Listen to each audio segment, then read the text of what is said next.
చెప్పుంటే మీరు ఇలా కూడా అదే అభిప్రాయంతో ఉన్నారో చెప్పండి. ఇలా జరుగుతున్న కార్యక్రమానికి మీరు ఏం మాట్లాడదలుచుకున్నారు? బలహీన వర్గాలకు సంబంధించి మీరు ఎస్కే సర్వే చేసిన అన్నారు, ఏం మార్పులు తెచ్చినారు, ఏం స్కీమ్స్ తీసుకొచ్చినారు, ఎవరికి బలహీన వర్గాలకు న్యాయం జరిగే కార్యక్రమం తీసుకున్నారు మీరు? ఇలా మేము కమిటీ చైర్మన్ ఉత్తమ్ కుమార్ రెడ్డి గారి గురించి బహిరంగంగా ప్రజల ముందు ఇచ్చినాం.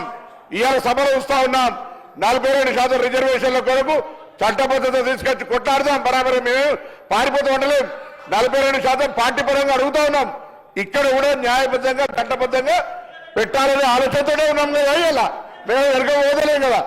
మార్గదర్శకత రోడ్ మ్యాప్ ఇవ్వని అడుగుతుంటే రాజకీయం చేయడానికి ఉపయోగించుకుంటే వెళ్ళాము.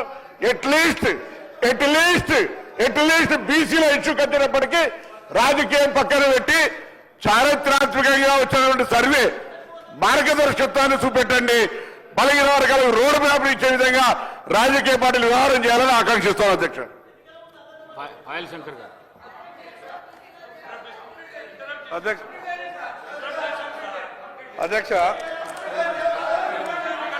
అధ్యక్ష నేను చెప్పినటువంటి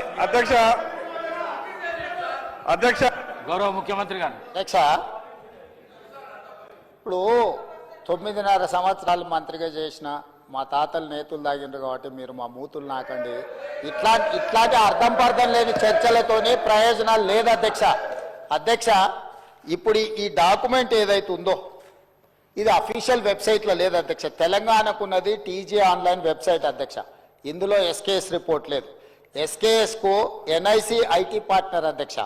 ఎన్ఐసి వెబ్సైట్లో కూడా ఈ డేటా డాక్యుమెంట్ లేదు. ఈ డాక్యుమెంట్ ఎక్కడుంది అధ్యక్ష? ఎంసీఆర్ హెచ్ఆర్డి వెబ్సైట్లో ఉంది.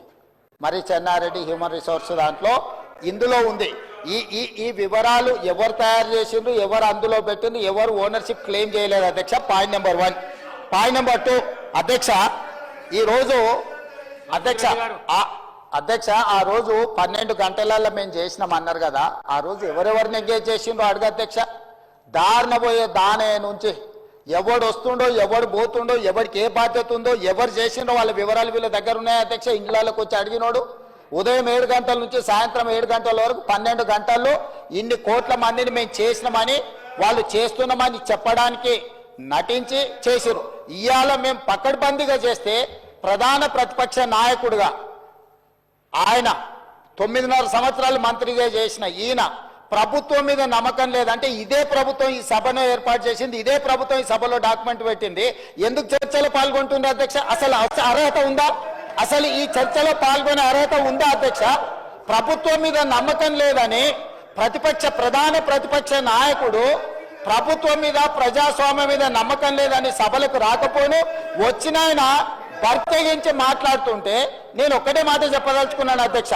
దయచేసి తమరికి విజ్ఞప్తి చేస్తున్నా, ఈ సర్వేలో పాల్గొన్న వాళ్ళను మీరు శిక్షించాలి. ఆ శిక్ష మొట్టమొదట ఈ సర్వేలో పాల్గొన్న వాళ్ళకు మీరు మైక్ ఇవ్వద్దు అధ్యక్ష. సర్వేలో పాల్గొంటేనే మైక్ ఇవ్వండి దయచేసి. ఎవరైతే ఈ సర్వేలో పాల్గొనలేదో, ఈ సభలో మాట్లాడే అర్హత లేదు, వాళ్ళకు దయచేసి తమరు మైక్ ఇవ్వద్దని అందరు సభ్యుల తరఫున నేను మీకు విజ్ఞప్తి చేస్తున్నా అధ్యక్ష.